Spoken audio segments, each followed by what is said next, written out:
So starting with the very basic point, Pakistan क्या है? पाकिस्तान अगर स्टेट है, Pakistan is one of the states, इसको कैसे चलाया जा रहा है, इसके अंदर कौन से इंस्टीट्यूशंस हैं, वो कैसे काम करते हैं, ये सारा जो है वो आज हम पढ़ने जा रहे हैं।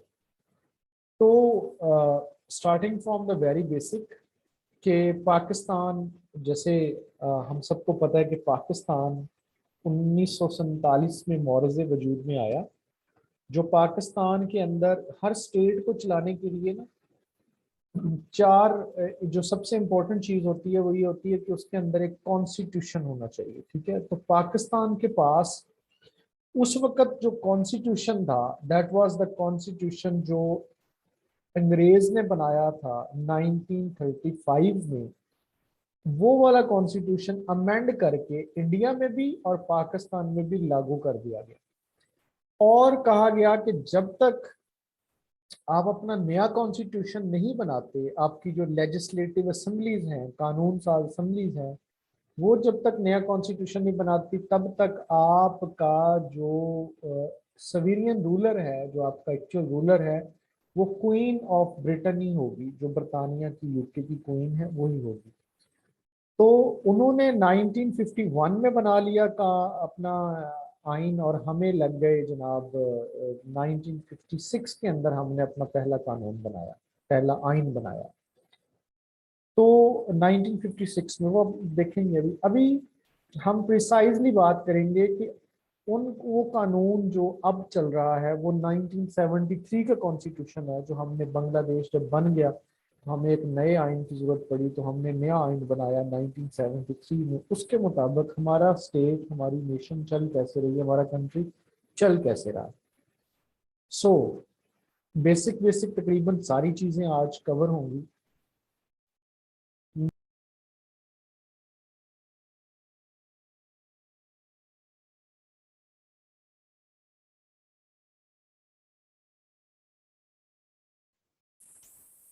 जी, तो मैं कह रहा था कि जो पाकिस्तान का इस वक्त का कॉन्स्टिट्यूशन है, जो स्टेट को चलाने के लिए एक आइन की जरूरत होती है, एक लॉ की जरूरत होती है, एक फ्रेमवर्क की जरूरत होती है, तो वो कॉन्स्टिट्यूशन 1973 में बना था। और चूंकि कानून 1973 में बना है और वो उसने आज तक चलना है, तकाजे बदलते रहते हैं, दौर बदलते रहते हैं, तो जो भी आइन होता है ना, वो आइन अपने अंदर गुंजाइश रखता है कि अगर आने वाले वक्त में मुझे तब्दील करना पड़े, मेरे अंदर तब्दीली लाना पड़े, तो आइन ना एक रास्ता फराहम करता है, उसको बोलते हैं अमेंडमेंट्स। तो अब तक इसके अंदर 26 अमेंडमेंट्स हो चुकी हैं, और जो लास्ट अमेंडमेंट हुई थी वो 2018 में हुई थी, पीटीआई गवर्नमेंट में आने के बाद। सो अब ये जो कॉन्स्टिट्यूशन है 1973 का, इसको तो हमने एक समझ लें घोट के पी लेना है कि इसमें से एमसीक्यूज के बनने के चांसेस बहुत ज्यादा होते हैं। मतलब जब भी वो आइन की बात करेगा, सोचेगा कि मैं आइन में से, कॉन्स्टिट्यूशन में से कोई एमसीक्यूज ले लूं, तो 1973 का constitution is it's favourite area. So जी, हम कहते हैं कि ये जो कॉन्स्टिट्यूशन था ये कब बना, जब बांग्लादेश पाकिस्तान का जो मशरकी हिस्सा था वो 1971 में उड़ गया, अलहदा हो गया। बहुत सारी वजूहत थी, बहुत सारी रीजन हैं जिसके ऊपर डिबेट है, एक इल्मी दुनिया की के अंदर अभी तक उसको फाइंड आउट करने की कोशिश है कि रियल कल्प्रिट कौन था, लेकिन सारे काफ़ी उसके अंदर करेक्टर्स जो थे वो शामिल थे, वो अलहदा हो गया। तो जो बाकी मानदा मुल्क था उसमें आर्जी तौर पर गवर्नमेंट की जुल्फकार अली भुट्टो ने सदर के तौर पर, साथ ही उसने एक कमेटी बना दी कि आइन बनाया जाए मुल्क का नया। जब नया आइन बन गया तो जुल्फकार अली भुट्टो प्राइम मिनिस्टर बन गए और चौधरी फजल इलाही सदर के तौर पे उन्होंने हलफ उठा लिया। अब इस आइन के मुतल्लिक जो इम्पोर्टेंट एमसीक्यूज हैं वो आप याद रख लें। रेटिफाइड जो था ना जी, इस आइन को इनफोर्स, इसको समझ लें कि ये असेंबली से जो था ना वो पास हो गया 12 अप्रैल 1973 को। 19 14 अगस्त 1947 को ये नाफज कर दिया गया, तब से ये इस मुल्क का आइन बन गया। 14 अगस्त 1973 एमसीक्यूज आता है, when war the constitution of 1973 was imposed, वो या इन्फोर्स्ड, वो है जी 14 अगस्त। इसके आर्टिकल 280 हैं, 12 चैप्टर हैं, 6 स्केड्यूल्स हैं। इसने कहा कि जो मुल्क के कानून बनाने वाली पार्लियामेंट है वो दो हिस्सों पर मुश्तमिल होगी, एक होगा नेशनल असेंबली और एक होगा आपका सेनेट। एक होगा नेशनल असेंबली और एक होगा सेनेट, ये दो हिस्सों पर मुश्तमिल होगा। ये पहला कॉन्स्टिट्यूशन है जिसने सेनेट का तस्वर दिया, इससे पहले सेनेट का जो था वो तस्वर हमारे पास नहीं आया था। इसके अंदर सदर की बजाय इख्तियारात वजीर आजम के पास आ गए ज्यादा। Supreme court, high court, district courts को इन्होंने बनाया और कहा कि जुडिशरी आज़ाद होगी। 26 अमेंडमेंट्स हो चुके हैं इसमें। That was a brief introduction of our constitution. बाकी जब हम कॉन्स्टिट्यूशन को अलहदा पढ़ेंगे उसमें हम इनकी डिटेल्स पढ़ेंगे कि कौन सा कॉन्स्टिट्यूशन कैसे बना, कौन सी असम्बली ने बनाया, अपोजिशन लीडर उस वक्त कौन था, कैसे पास हुआ, उसको हम डिटेल में पढ़ेंगे। अब आ जाते हैं जी इस कॉन्स्टिट्यूशन के मुताबिक जो इम्पोर्टेंट चीजें हैं। Is their voice issue with all of you? मेरी आवाज का सबको मसला आ रहा है?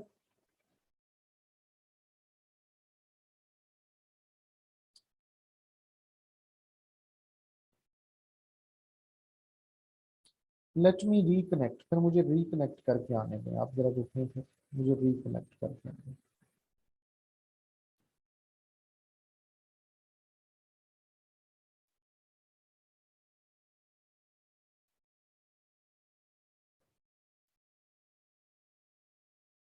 अब हम ना पार्लियामेंट को देखेंगे। बेसिकली पार्लियामेंट कहते हैं आपका, आपकी स्टेट का वो ऑर्गन जो कानून बना के इस मुल्क के अंदर तब्दीली ला सकता है। कानून में कोई एक ऐसा एक प्रोसेस से गुजार के एक बिल को, एक एक कागज के डॉक्यूमेंट को वो आपके कानून बना दे और वो कानून फिर हर जगह नाफिज हो जाए। ठीक है, तो पार्लियामेंट के तीन हिस्से हैं, सेनेट है, नेशनल असेंबली है और पार्लियामेंट है। अब सेनेट क्या है?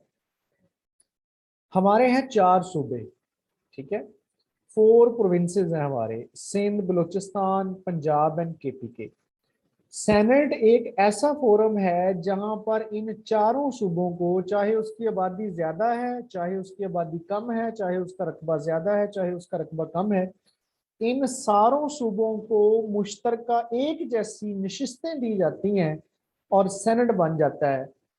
उसमें हर सूबे के 14 मेंबर जो जो हैं, 23 मेंबर्स जो हैं हर सूबे के लिए जाते हैं। इक्वलिटी है, यानी कि ये नहीं जैसे अब पॉपुलेशन वाइज पंजाब सबसे बड़ा सूबा है, लेकिन यहाँ पर सेनेट के अंदर चाहे वो बड़ा है चाहे वो छोटा है, एक जैसी नशिस्तें दी जाएंगी। क्यों? क्योंकि बहुत सारे ऐसे ऐसे बिल्स आते हैं जिनका ताल्लुक पूरे पंजाब, पूरे पाकिस्तान से होता है। तो ये ना हो कि जो आबादी वाला प्रोविंस है अगर उसको सीटें ज्यादा दे दी गई, जैसे नेशनल असेंबली में उसकी सीटें ज्यादा हैं, तो कहीं ये ना हो कि वो उसके हकूक के ऊपर बड़ा सूबा डाका डाल। अब मैं इसकी लॉजिक आपको आगे बताने जा रहा हूँ। जो नेशनल असेंबली है वहां पर है टोटल 342 सीट्स, 342 सीट्स। इन 342 सीटों में से ना 272 सीटों पर डायरेक्ट इलेक्शन होता है और ये सीटें 272 पूरे पाकिस्तान में आबादी के लिहाज से तकसीम की गई हैं। पंजाब की आबादी सबसे ज्यादा है तो पंजाब को सबसे ज्यादा सीटें मिलेंगी। उसके बाद सिंध की आबादी ज्यादा है तो सिंध को सीटें मिलेंगी। अब पंजाब की तकरीबन 180-81 सीटें बनती हैं इसके अंदर, ठीक है। और अच्छा, 272 के ऊपर डायरेक्ट इलेक्शन होता है। फिर जो 272 के ऊपर डायरेक्ट इलेक्शन होता है तो वुमेन का कोटा होता है 60 का, 60 ये हो गई, और 10 का कोटा होता है मिनॉरिटीज का। अब ये होता है कि जितनी पार्टी डायरेक्ट इलेक्शन में सीटें जीत जाती है ना, उसको ये मिनॉरिटीज और वुमेन का कोटा मिल जाता है। वो अपनी मर्जी की कैंडिडेट को वहां पे सीट दे देते हैं, मेल को मिनॉरिटी में, वुमेन को मिनॉरिटी में फीमेल भी हो सकती है। तो वो मतलब मिसाल के तौर पे अब आप कहो कि 90% सीटें एक पार्टी ने जीतनी डायरेक्ट इलेक्शन में, तो अब ये जो 70 सीटें हैं इसमें से भी 90% सीटें उसको मिल जाएंगी, वो जिसको मर्जी अपना उम्मीदवार लेके वहां पे पेश कर दे। ठीक हो गई बात। अब असेंबली क्या करती है कि असेंबली का डायरेक्टली वोट लेके आती है। जैसे हमारे यहाँ एमएनए के इलेक्शन होते हैं, ठीक है, तो वो डायरेक्टली आप वोट करते हैं लोगों को एमएनए बनाने के लिए, मेंबर ऑफ नेशनल असेंबली बनाने के लिए। ठीक है, इन जो मेंबर्स ऑफ नेशनल असेंबली है जब ये जाते हैं ये इलेक्ट होके, तो फिर ये अपने हाउस में बैठते हैं नेशनल असेंबली में। वहां पे दोबारा इलेक्शन होता है स्पीकर और डिप्टी स्पीकर, जो इस इजलास की, असेंबली के इजलास की कार्रवाई को रेगुलेट करेंगे। और उन्हीं में से एक बंदे को ये प्राइम मिनिस्टर के तौर पे इलेक्ट करते हैं। प्राइम मिनिस्टर को डायरेक्टली आप नहीं वोट करते, बल्कि आपने जिन एमएनएज को वोट दे के भेजा है वो वोट करते हैं प्राइम मिनिस्टर को इलेक्ट करने के लिए। ठीक हो गई बात। अब जाहिर है कि जिस पार्टी के ज्यादा एमएनएज होते हैं उसका प्राइम मिनिस्टर बन जाता है। जिस पार्टी के दूसरे नंबर पर ज्यादा सीटें होती हैं उसका लीडर ऑफ अपोजिशन बन जाता है मोस्टली। लाजमी नहीं कि उसी का बने, किसी और को भी वोट मिल सकते हैं, लेकिन मोस्टली ऐसा होता है कि जो दूसरे नंबर पे पार्टी होती है कायदे हिज़्ब इख्तिलाफ, अपोजिशन लीडर। अब ये जो प्राइम मिनिस्टर इलेक्ट होता है इसको एक और टाइटल भी देते हैं, वो कहते हैं जी लीडर ऑफ द हाउस। सो ये भी कंफ्यूज नहीं होना, अगर कहीं एमसीक्यूज में आ जाए कि who is the leader of the house of Pakistan, तो जी वो तो पता नहीं कौन है, इमरान खान तो प्राइम मिनिस्टर वो वही होता है। असेंबली का टेनोर होता है आपकी नेशनल असेंबली का 5 साल, और इसके अंदर आपको 25 ईयर्स या उससे ज्यादा की उम्र का होना चाहिए। आप 225 साल से कम उम्र के आप एमएनए इलेक्शन के एलिजिबल नहीं है। अब दूसरा पार्लियामेंट का हिस्सा सेनेट है। सेनेट में मैंने बताया चारों सूबों की एक जैसी इकाइयां, 43 सीट 43 सीट। अब एक ट्रिकी क्वेश्चन है, आज से 3 साल कबल तकरीबन, जब 2018 के जुलाई से पहले, जुलाई 2018 से पहले आपके पास 4 आपके प्रोविंसेस थे। एक एरिया था फाटा, फेडरली एडमिनिस्ट्रेटिव ट्राइबल एरियाज। ये कुछ एजेंसीज थी जिन पे पाकिस्तान का कानून डायरेक्टली लागू नहीं होता था, उनके अपने कानून थे। उन एरियाज को हमने नुमाइंदगी दी हुई थी, 8 एमएनए उनके होते थे, 8 सेनेटर उनके होते थे। ठीक है, और 4 हमने इस्लामाबाद, इस्लामाबाद किसी सूबे में नहीं है, एक अलहदा एक सेंटर है हमारा, वो ना पंजाब का है ना सिंध का है ना बलूचिस्तान का है। वो हमने 1967 में अलहदा एक कैपिटल बना दिया, ताकि कोई सूबा ये ना कहे जी सदर मकाम तो पंजाब में है, सदर मकाम तो सिंध में है, मुल्क का सदर मकाम अलहदा हो गया। अब जो फेडरल एरिया है ना, 4 सेनेटर उसको दे दिए। ठीक है, अब ये टोटल बन गए आपके 43 मल्टीप्लाई बाय 4, ये कितने बन गए 92। 92 8 आके आ गए आपके फाटा के, और 4 आ गए आपके फेडरल के। ठीक है, ये बन गए 104। अब 2018 में नून लीग ने आखिरी दिन अपनी हुकूमत के, ये गालबन बनता है 30 जुलाई या 29 जुलाई या 30 जुलाई है, इन्होंने फाटा और केपी के मर्जर का बिल पेश कर दिया अपोजिशन पार्टी को मिला के। सब पार्टियां उसमें मुत्तफिक थी कि ये जो फाटा और केपी के है ना ये मर्ज हो जाए, फाटा खत्म हो जाए, ये सारा सूबा केपी के में आ जाए। अब जब वो केपी के में आ गया तो उसकी 8 सीटें खत्म हो गई। तो अब 8 सीटें जब खत्म हो जाएंगी तो कितनी बच जाएंगी पीछे, 104 में से 8 खत्म हो गई तो 96 बच जाएंगी। लेकिन इस वक्त सेनेट की तादाद है 100। वो क्यों है, जो 8 सीटें थी ना उनकी, उसमें से 4 रिटायर हो गए, 3 हर 6 साल के बाद रिटायर होते हैं, और आधे लोग जो हैं हर 3 साल के बाद रिटायर हो जाते हैं। मतलब 3 साल के बाद ना नया इलेक्शन होता है। तो आधे लोग 2024 के इलेक्शन में रिटायर हो जाएंगे। 2024 के बाद आपके सेनेट की सीटें बच जाएंगी 96, और अभी कितनी है, 100 सीटें हैं। तो ये हो गया आपकी पार्लियामेंट का दूसरा हिस्सा। तीसरा हिस्सा क्या है, प्रेसिडेंट है। प्रेसिडेंट आपके मुल्क का, आपकी स्टेट का हेड होता है। ये 45 साल से कम नहीं हो सकता, मुस्लिम होना लाजमी है, 5 साल इसकी मुद्दत होती है, और 2 टर्म से ज्यादा ये दो दफा से ज्यादा ये इलेक्ट नहीं हो सकता कंजेक्टिव। अच्छा, सेनेटर की उम्र मुद्दत जो होती है, सेनेटर 6 साल के लिए इलेक्ट होता है। और अगर पूछा जाए कि सेनेट का इलेक्शन कितनी देर बाद होता है, वो 3 साल के बाद होता है। ठीक है। और जो आपका बनता है ना, आप कह लो कि जो आपका बनता है चेयरमैन सेनेट, उसकी मुद्दत भी 3 साल होती है। चेयरमैन, डिप्टी चेयरमैन, 3 साल के बाद नया इलेक्शन आएगा, नया चेयरमैन आएगा। सादिक सिंजरानी जो मौजूदा चेयरमैन सेनेट है 2018 में बना, अब 2021 में बन गया दोबारा, 3 साल के बाद। अच्छा, अब ये होता है कि ये जो पार्लियामेंट है ना, ये कैसे चलती है। मिसाल के तौर पे एक नेशनल असेंबली के मेंबर ने बिल पेश किया नेशनल असेंबली में कि जी पाकिस्तान के हर मजदूर को जो है वो 40,000 रुपये तनख्वाह दी जाएगी, चाहे वो किसी फैक्ट्री में काम कर रहा है, जो इसकी खिलाफ वर्जी करेगा उसको जी 2 लाख रुपए जुर्माना, उस कंपनी को, उसको। ठीक है जी, ये बिल नेशनल असेंबली में वोटिंग हुई, नेशनल असेंबली ने मेजोरिटी से इसको पास कर दिया। ज्यादा लोगों ने, ज्यादा एमएनएस ने इसको कहा ठीक है जी, ओके, ये ठीक है।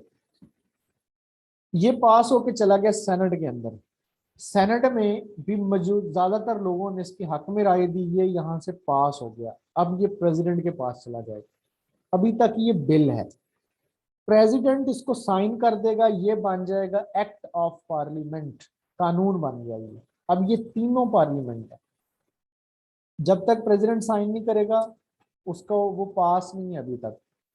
प्रेसिडेंट दोबारा, अगर प्रेसिडेंट को इतराज है, प्रेसिडेंट दोबारा भेजेगा नेशनल असेंबली सेनेट में। अगर ये दोबारा पास कर देती हैं तो प्रेसिडेंट की दोबारा साइनों की फिर जरूरत नहीं है, पहले जरूरत है। अगर ये दोबारा पास कर देती हैं फिर जरूरत नहीं। तो ये जितने इसके ऊपर इंपॉर्टेंट एमसीक्यूज थे वो मैंने आपको बता दिए। अब आ जाते हैं जी आपके डायरेक्टली प्रेसिडेंट के ऊपर। ठीक है, जो बाकी जो है वो हिस्ट्री के साथ हम पढ़ेंगे, जो तो 2-3 स्लाइड्स आई थी। प्रेसिडेंट पाकिस्तान की क्या क्वालिफिकेशन होनी चाहिए, 5 साल के लिए ये आता है। इसका जो ओथ लेता है वो चीफ जस्टिस ऑफ पाकिस्तान लेता है।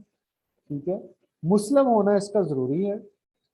और अगर ये अपना इस्तीफा दे के जाना चाहता है तो स्पीकर ऑफ नेशनल असेंबली को ये अपना इस्तीफा पेश करेगा। अगर प्रेसिडेंट मुल्क में मौजूद नहीं है तो कौन प्रेसिडेंट होगा, जो सेनेट का चेयरमैन है वो प्रेसिडेंट होगा।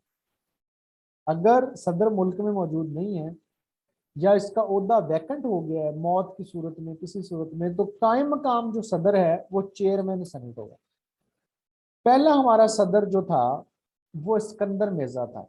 सिकंदर मिर्जा से पहले इस ओहदे का नाम था गवर्नर जनरल। पहले गवर्नर जनरल कायदे आजम, दूसरे गवर्नर जनरल गुलाम मोहम्मद, तीसरे गवर्नर जनरल जनाब सिकंदर मिर्जा। और सिकंदर मिर्जा के दौर में 1956 का आइन पास हो गया, तो ये आपका पहला सदर भी बन गया। जिसने सबसे ज्यादा सदारत का टेनोर गुजारा है, he was Ayub Khan, president Ayub Khan.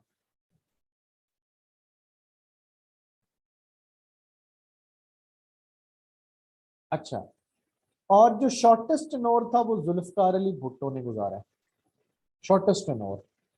अच्छा, अब मौजूदा सदर हमारे हैं डॉक्टर आरिफ अलवी, जो कि 2018 के इलेक्शन के बाद सदर बने, और ये पाकिस्तान के 13वें सदर है। अच्छा, अब मजीद ये है कि एक सवाल आता है कि who was the first elected president of Pakistan, Pakistan का सबसे पहला मुंतखब सदर कौन था। तो मुंतखब सदर जो था वो जुल्फिकार अली भुट्टो था, जो इंतखाबात के जरिए बाकायदा इलेक्ट होके प्रेसिडेंट बना। ठीक है, भुट्टो प्रेसिडेंट भी रहा एंड प्राइम मिनिस्टर भी रहा। ठीक होगी बात। अच्छा जी, इसके बाद आ जाते हैं जी हम अगली स्लाइड के ऊपर। प्राइम मिनिस्टर के लिए क्या जरूरत है कि प्राइम मिनिस्टर अगर आपने बनना है तो क्या क्या होना चाहिए? प्राइम मिनिस्टर के लिए जी एमएनए का होना जरूरी है। प्राइम मिनिस्टर वही बनता है जो एमएनए का इलेक्शन जीता हो, यानी कि जैसे कि अब हमारे इमरान खान साहब हैं तो वो एमएनए का 2-3 सीटों से इलेक्शन जीते थे, फिर उन्होंने एक सीट रख ली, बाकी सारी छोड़ दी, और उसी में से जब वो एमएनए बन जाता है, जितने एमएनए होते हैं उनमें से एक बंदा प्राइम मिनिस्टर बनता है। एमएनए के लिए शर्त है कि वो 25 साल से कम ना हो। प्राइम मिनिस्टर के लिए भी प्राइम मिनिस्टर 5 साल के इलेक्ट होता है, और आज तक कोई भी प्राइम मिनिस्टर 5 साल निकाल नहीं सका पाकिस्तान में। उससे पहले ही या वो अदालत बर्खास्त कर देती है या मार्शल लॉ लग जाता है, मतलब किसी ने भी आज तक टर्म पूरी नहीं की। नेशनल असेंबली इसको इलेक्ट करती है। अब कोई पाबंदी नहीं है कि कोई चौथी दफा प्राइम मिनिस्टर बने, 5वीं दफा बने, छठी दफा बने, कोई इसके ऊपर जो है वो। जरदारी तो प्रेसिडेंट था ना, प्राइम मिनिस्टर नहीं था जरदारी। अच्छा, उसके बाद प्रेसिडेंट इसका ओथ जो है इसके प्राइम मिनिस्टर का, वो प्रेसिडेंट लेता है, और ये अपनी कैबिनेट बनाता है, टीम बनाता है। कोई इस चीज का वजीर बना दिया, कोई इस चीज का वजीर बना दिया। अब आइन कहता है कि प्रेसिडेंट 11% जो टोटल पार्लियामेंट है ना, सेनेट और नेशनल असेंबली, इसका 11% से ज्यादा, जितने ये कुल मेंबर बनते हैं ना, उनका 11% से ज्यादा ये अपनी कैबिनेट में नहीं डाल सकता। ठीक है, वजीर नहीं बना सकता 11% से, ये 49 के करीब बनते हैं करीबन। अपने 5 एडवाइजर भी रख सकता है, लेकिन अब एक नई टर्म यूज करवा दी गई है, special assistant to prime minister. वो उसकी कोई आइन में पता ही नहीं है, तो वो पता नहीं कितने बनाए हुए हैं, वो नहीं है उसके ऊपर कुछ। इमरान खान साहब हमारे मौजूदा 22वें प्राइम मिनिस्टर हैं, और पहले प्राइम मिनिस्टर हमारे लियाकत अली खान साहब थे। सबसे ज्यादा जो टेनोर गुजारा है वो भी लियाकत अली खान साहब ने गुजारा है, और सबसे कम टेनोर गुजारा है it was of I Chandigarh. Almost 55 दिन वो वजीर आजम रहे। तो ये इंपॉर्टेंट एमसीक्यूज हैं आपके प्राइम मिनिस्टर के ऊपर।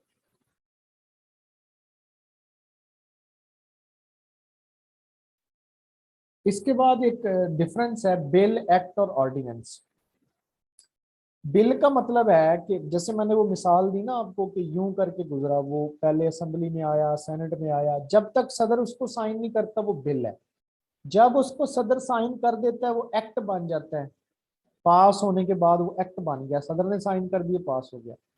एक लफ्ज आता है ऑर्डिनेंस। ऑर्डिनेंस ये है कि एक सदर है, उसने एक बिल पास कराना है, मुल्क में इमरजेंसी की सूरत हाल आ गई है, बिल पास कराना है, लेकिन ये पार्लियामेंट का इजलास नहीं हो रहा।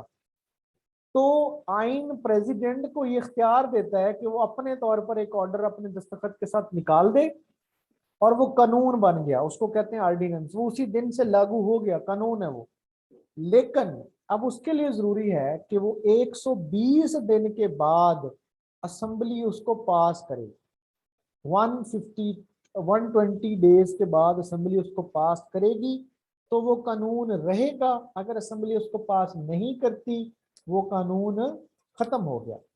इसके साथ एक और बात भी नोट कर लें, वो ये है कि अगर 120 दिन होने से पहले सदर उसको दोबारा एक्सटेंड कर देता है, एक दफा उसको 120 दिन और के लिए एक्सटेंड कर देगा, 240 दिन हो गए। अब 240 दिन में भी अगर असेंबली पास नहीं करती, फिर वो दोबारा एक्सटेंड नहीं हो सकता।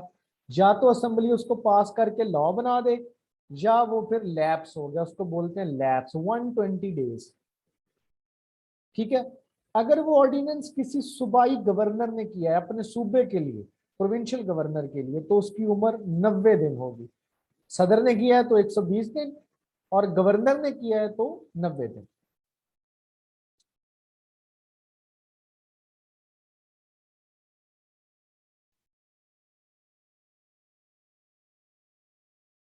अच्छा, अब हम इसके बाद अगले हिस्से में जाएंगे,